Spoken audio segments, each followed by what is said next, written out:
twe tuje kubabwira ko filime yanyu bita My Heart rero uyu munsi ibashe kuba yasohoka muri aka kanya. Wowe aho uri hose hita ujye kwireba kwa Kiramani ariwe usanzwe wabagezaho filime yanyu bita My Heart.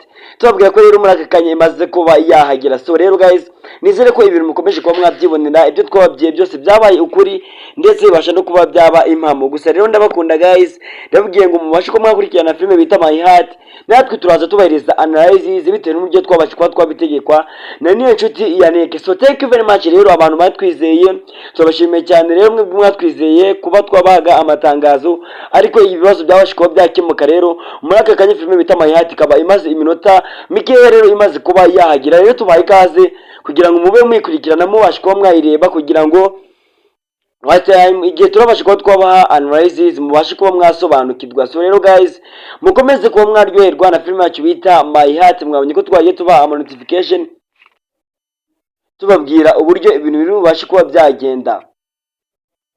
So rero muri aka kanya filime bita My Heart ikaba igeze kuri Kiramani Empire, musanzwe mukurikirana naho filime bita My Heart. Rero tukaba tuvuze ngo twagarutse mu kazi, rero tubaha ikaze.